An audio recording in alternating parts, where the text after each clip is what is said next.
Bienvenue à Lourdes, ce sanctuaire que vous connaissez tous, que des millions de personnes viennent voir chaque année. Mais savez-vous quelle est l'histoire de Bernadette que l'on vient ici prier chaque année, et tout au long de l'année d'ailleurs? Eh bien, nous vous allons sur son chemin avec 4 étapes dans la ville de Lourdes.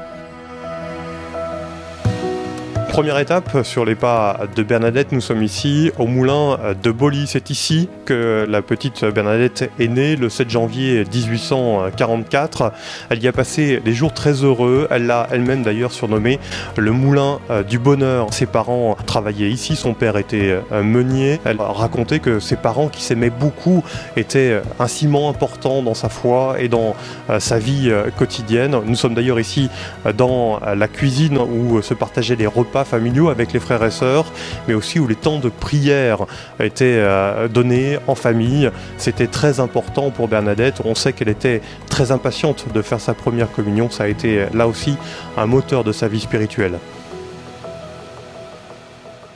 Deuxième étape sur les pas de Bernadette, nous sommes ici dans le cachot, une pièce de 16 mètres carrés où ont vécu les Soubirous dans des conditions exécrables.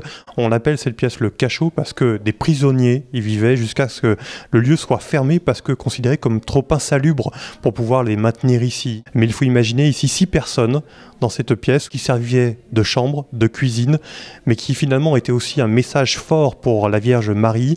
Elle a choisi la plus pauvre, la moins importante de toutes, pour passer son message et dire que Dieu aime tout le monde.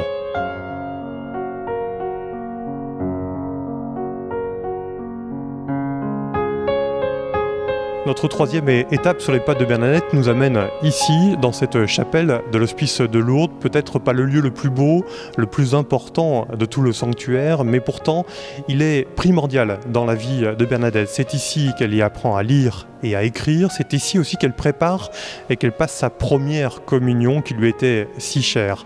Et du coup, quand on lui pose une question, quand on lui demande ce qui est le plus important pour elle, les apparitions, ou alors sa première communion, elle explique que tout simplement elle ne peut pas choisir, qu'elle a été très heureuse dans les deux et que les deux vont de pair.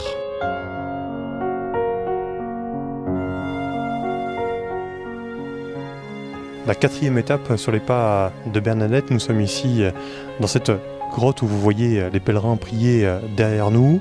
C'est ici que Bernadette a vu la Vierge 18 fois exactement. Elle l'a vue pour la première fois dans cette petite niche au-dessus de la grotte où l'on voit aujourd'hui la statue de la Sainte Vierge. C'est un lieu important, on y vient poser des gestes essentiels dans le message de Bernadette.